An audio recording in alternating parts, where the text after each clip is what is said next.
Hello all, today we are going to discuss about some topics in Embedded C. The session timeline is total 20 minutes time. Out of 20 minutes, first 3 minutes we are going to discuss about the variables, next 3 minutes about the data types, next 6 minutes about the storage classes, and the remaining 8 minutes we are going to discuss about the functions. So in brief, we are going to discuss about the variables, data types, storage classes and functions. Now coming to the variable. The definition of a variable creates a container capable of storing data for specified data type. The size of the variable depends upon the specified data type. How to define a variable? The syntax is data type space name of a variable. Example, int space sum. If you want to declare a list of a variables, then how to declare that one? If it is of similar data type, then data type space variables list. Example, int space num1 num2 sum. Here num1 num2 sum and all these are integer data types only. Definition without initialization may store different values depends upon the storage class. Suppose the storage class is static and extern, then the default value will be 0. But in case of auto storage class, the default value will be some garbage value. Next, how to assign some value to a variable. Using assignment operator, we are going to assign the value to a variable. Example, suppose if I had defined a variable int num. If I want to assign a value of 10 to that particular variable, num equal to 10. Suppose if I want to initialize the variable at the time of definition itself, then how we have to initialize int num equal to 10. Here first int num will be defined and then the value of 10 is been initialized to num. What are the restrictions for the creating the name of a variable are similar to the identifiers. For creating any identifier name, what are the restrictions will be there? Same restrictions. And name of a variable like providing a name to the memory of specified data type so that easily we can call that variable. Variable name should not be same as keywords. Example, suppose we should not use the variable name as for, switch, case, all these we should not use as a name of a variable. Now coming to the second topic, data types. The variable size is specified by the data types. That means how much memory is allocated for a particular variable, it is determined based upon the data type. There are three types of data types are there. Those are basic data types, derived data types and user defined data types. Basic data types can be also called as primary data types, fundamental data types or built-in data types. Examples of these basic data types are integer, character, float, double, void. In case of derived data types, these are derived from the basic data types. Example are arrays, structures, unions, pointers. In case of user defined data type, here user, that means the programmer, for the programmer there is a provision to create a data type of his own name. Okay, example how we are creating using is using typedef we can create and using enumeration. Now as I already told, the variable size is determined based upon the data type. So if the size is determined means the range also it is depends upon the data type only. In case of suppose for a variable is having the size of n bits, in that case if that variable is of unsigned data type, then its range will be from 0 to 2 power n minus 1. In case of signed data type, the range will be from minus 2 power n minus 1 to 2 power n minus 1 minus 1. For example, suppose the data type is of character data type. That means the size will be 1 byte. That means 8 bits. Suppose if it is unsigned character data type, then the range will be from 0 to 255, which is 2 power 8 minus 1. In case of signed char, that means what is meant by signed char? It is having the negative values also. So the first MSB bit we are assigning for the sign information. So the range will be from minus 2 power n minus 1. That means minus 2 power 8 minus 1, which is minus 2 power 7 to 2 power 7 minus 1, which will be from minus 128 to plus 127. Next, the size of the data type depends upon the system architecture. When we are working, sometimes the size of an integer is showing as 2 bytes. Sometimes it is showing as 4 bytes. It is in different systems. I am not telling about in a same system with different sizes will it show? No. Because the size of the data types, it depends upon the system architecture also. Suppose in case of 32-bit system architecture will be there, the size of integer will be 2 bytes. In case of 64-bit architecture, the size of integer will be 4 bytes. Here some of the examples of the data types and their sizes and the range. Based upon this data type, the size, the range will be calculated. And next one is format specifiers. An example if we have to see, the first one is unsigned char. Here I have declared as that char as unsigned. That means there is no need of sign bit. So the size of the char is 1 byte. So the range will be from 0 to 2 power n minus 1. That means from 0 to 255. Next, what is meant by format specifier? To print that particular variable data of the specified data type, we have to use the format specifier. That means while printing, the compiler will see what is that format specifier, and in according to that one it will map to its values and then it will print. Suppose if I have declared unsigned int, if I declared unsigned integer, so the format specifier will be %u. Instead of that one, during the printf statement, if I have provided the format specifier for signed int, but my variable is unsigned int, but in the during the print statement I have used the format specifier %t. Will it result an error? No. The reason, the compiler will map the value and it will give that relevant value. So we may get the wrong values also. So always based upon the data type, try to provide the same format specifier to avoid the errors. Next we are going to discuss about the storage class. What is meant by storage class is, the storage class will tell us about the variable features like lifetime, visibility and memory locations and initial value. There are 4 types of storage classes in C. Those are auto, static, extern and register. Auto is the default storage class. In the previous example we had discussed like int num. That means by default it will be like auto space int space num.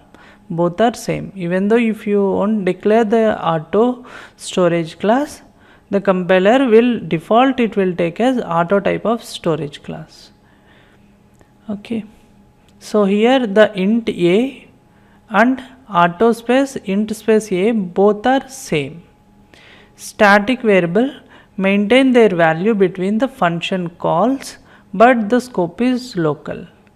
What does it mean? Means suppose if we have declared any static variable, then the value will be remain until the end of the program. So that during the function calls, if you try to access that value, its value will not change. Until unless we have change in the programming, its value will not change in the function calls. That means but the scope of that static variable will be local, but its value retains till end of the program. And the next storage class is extern. Extern, where we are using extern is, suppose if we have declared one variable in one file, if you want to access the same variable in another file, during that time we are using the extend storage class. During the time of extend storage class, as that variable is already defined in another file, so there is no need to initialize that extend variable with the same variable name with which name we have declared in the another file. With the same name, using extend keyword, we are accessing that one. So the extend cannot be initialized. And the next storage class type is register. Register variable is created in CPU registers. Till now what we have discussed, like auto, static, extend, these all are created on the RAM. But in case of register storage class, that variable is created, it may be created in the CPU registers. Why I am using the word maybe means, because if space is there in the CPU register, it will be created in the CPU register. If there is no space, then they will be created in the RAM.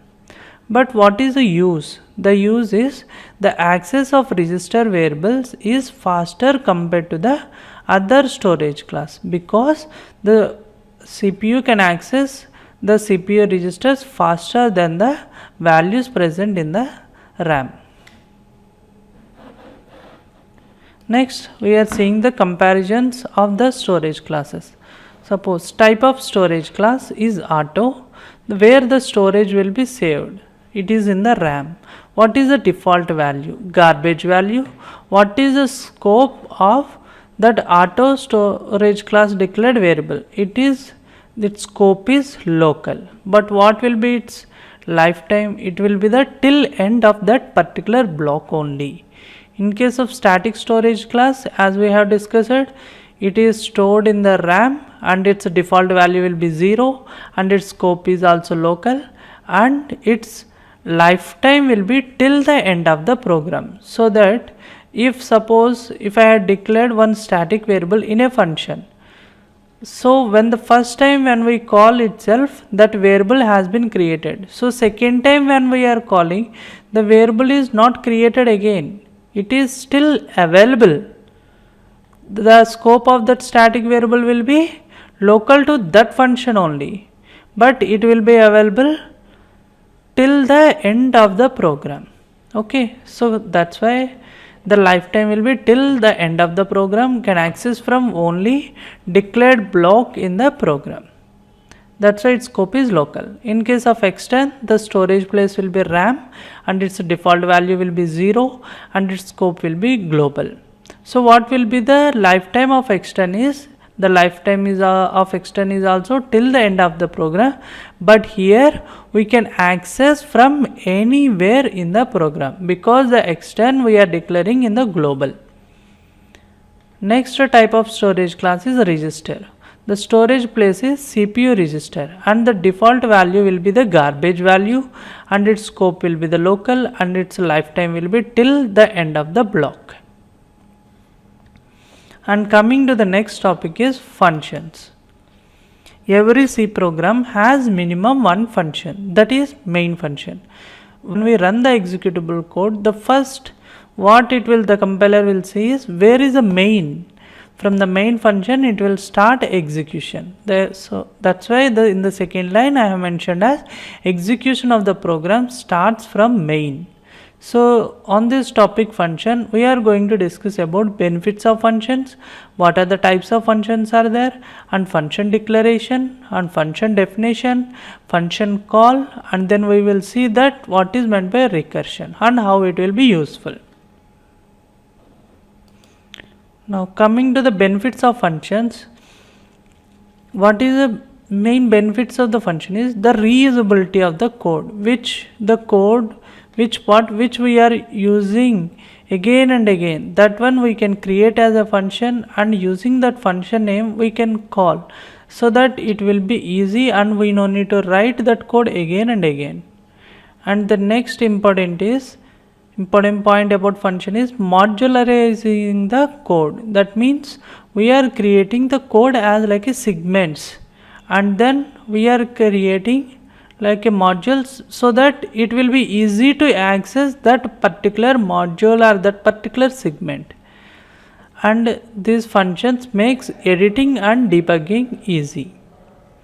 And what are the types of functions will be there?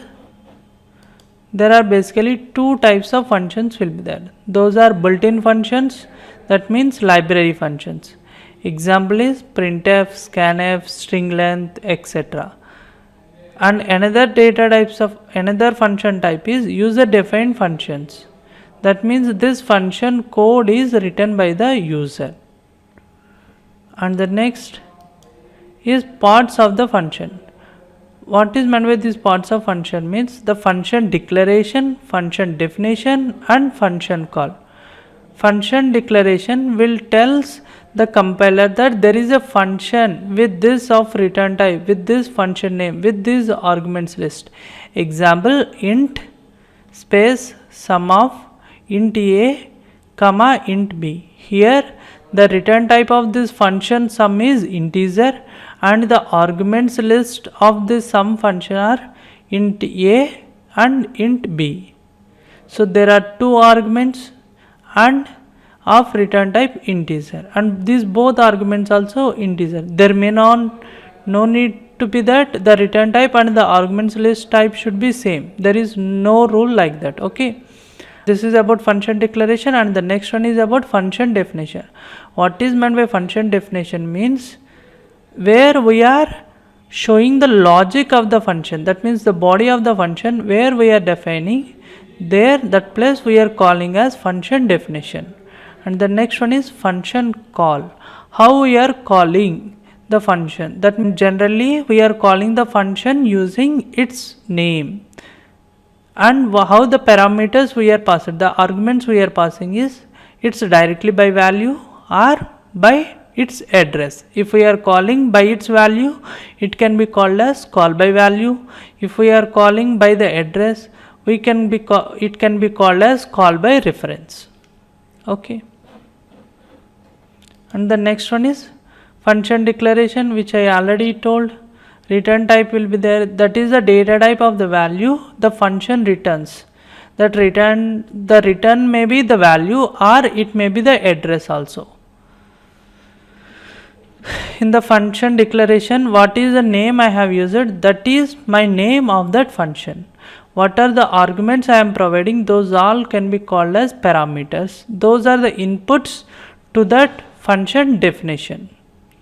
As I already told, if we are providing the parameters as value, that can be called as call by value.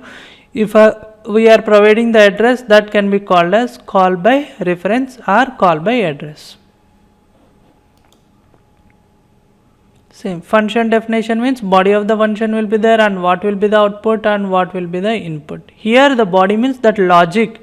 What is the logic we want to assign for that function? We want to declare in that function. That all we are defining in the function definition. Next, function call. How to call? We have to call the function with the same syntax, with which syntax we have defined the function. With that syntax only we have to call. Suppose I have used one function name as sum. If I am in the definition, if I am providing two parameters, then in the during function call also you have to provide must and shouldly two parameters, because in C programming function overloading is not there. The moment we call the function, the control transfers to that called function. It performs that task and then it returns some value. It may be address also, it returns to from where it has been called. If it is returning some value, then from where we have called that function, if we assign that return type to a variable, then it will save that value in that variable. So it may returns value based upon definition type. C won't support function overloading. So what is the definition? We have to provide in the same, while calling the function also we have to provide in the same way. Next one is return. Executing return anywhere will immediately exit from function and transfer control block to the calling function at return address. That means in my function I may use more than one return statement, but the moment the control has come to a particular return statement. From there it will come out of that from the calling function and it will go to the place from where it has been called. Okay, so the moment we my program in the function encountered that logic where it encountered the first return, from there itself it will exit that function and the control will returns to the address from where it has been called.